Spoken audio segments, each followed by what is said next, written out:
nesse espírito de oração, faça essa oração ao Senhor, abrindo seu coração para adorá-lo. Diga ao Senhor que você está aqui nesta manhã. Você deixou as suas coisas, você deixou o seu descanso, o seu tempo de família para estar na casa do Senhor. Senhor, nós queremos abrir o nosso coração para Ti. Nós queremos abrir o nosso coração para cantarmos, ó Deus, essas canções agora em espírito e em verdade, Senhor. Ó Deus, nós estamos aqui porque cremos que o Senhor é um Deus vivo. Nós cremos que o Senhor é o Deus que está com o seu povo, que se relaciona com os seus. Nós cremos num Deus que guarda a igreja. Cremos num Deus que defende a igreja, defende o seu povo. Senhor, nós não estamos aqui, ó Deus, para vermos uns aos outros apenas. Nós deixamos tudo aqui, Senhor, este tempo é para Ti, Senhor. Como igreja nos reunimos para adorar ao nosso Deus, ao único Deus, não há outro além do Senhor. Vem, sonda os nossos corações. Espírito Santo de Deus, vem sobre nós nessa manhã. Vem abrir o nosso coração, Senhor. Deus, nós não queremos estar aqui, Senhor, e pensando em outras coisas. Não queremos estar aqui, Senhor, e desatentos, ó Deus, ao que o Senhor quer fazer nas nossas vidas. Não queremos cumprir uma tabela, Senhor, estar aqui por estar. Senhor, que o Senhor venha nos tocar nessa manhã. Que o Seu Espírito venha sobre nós, Senhor, porque o Senhor é um Deus que não desiste da igreja. Muitas vezes nos achegamos aqui, Senhor, com a consciência pesada, Senhor, porque conhecemos o nosso coração, conhecemos os nossos pecados, Senhor, e nos achegamos aqui envergonhados na Sua presença. Mas queremos nos apegar ao Seu perdão, à misericórdia do Senhor, à graça do Senhor. Os nossos pecados são o que nos afastam de Ti, Senhor, mas Tu és um Deus de recomeços, Tu és um Deus perdoador, és um Deus amoroso e misericordioso, Senhor. Vem sobre nós, ó Deus, nessa manhã. Ajuda-nos, Espírito Santo. Vamos adorar o Senhor, igreja.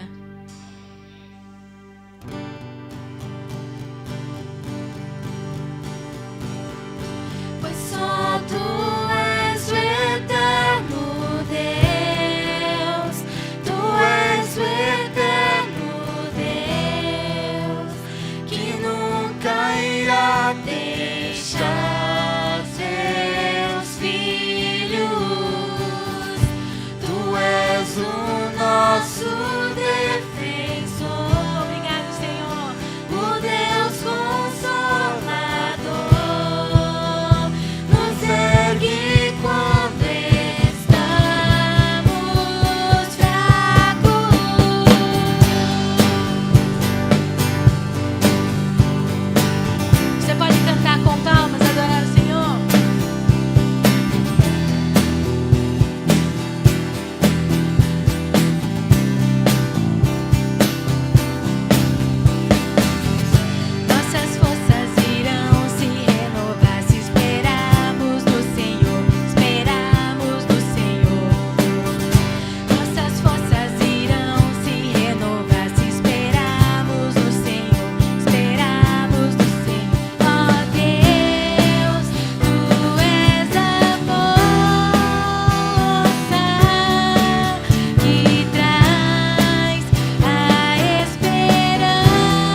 com fé, com esperança, com alegria.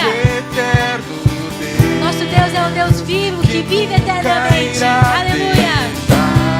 Deus Filho, Tu és o nosso defensor, o Deus Consolador, o segue quando estamos fracos.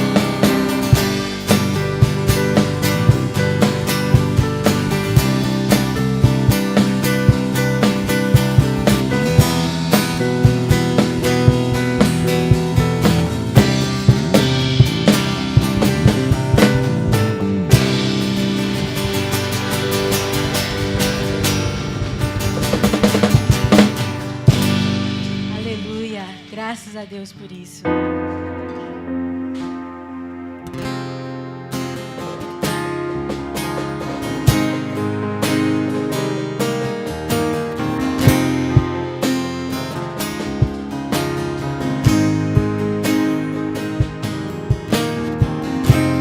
Nuestros corazones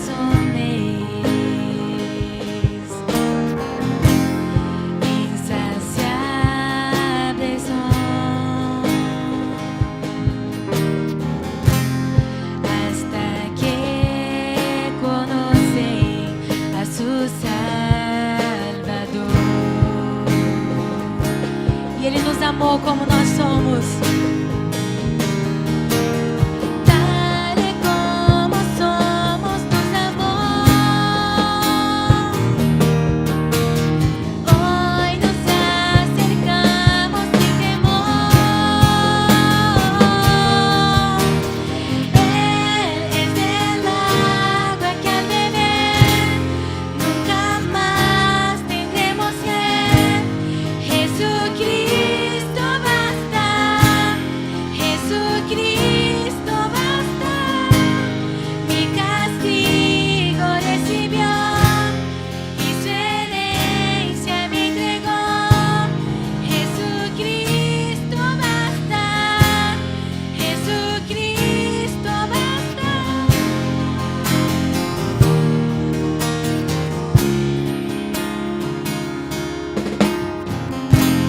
Fuimos alcanzados por su gran amor, con brazos abiertos recibe hoy.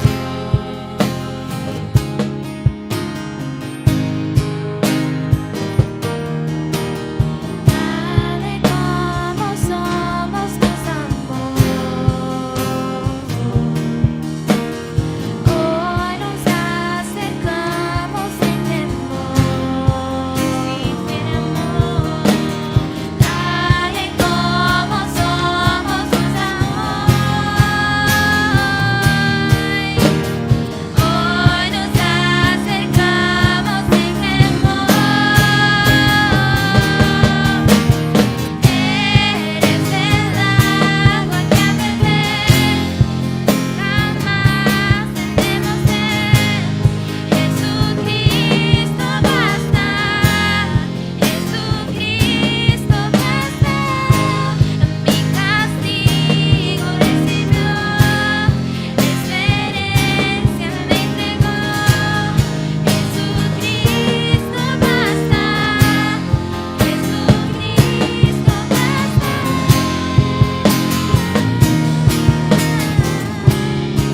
Jesucristo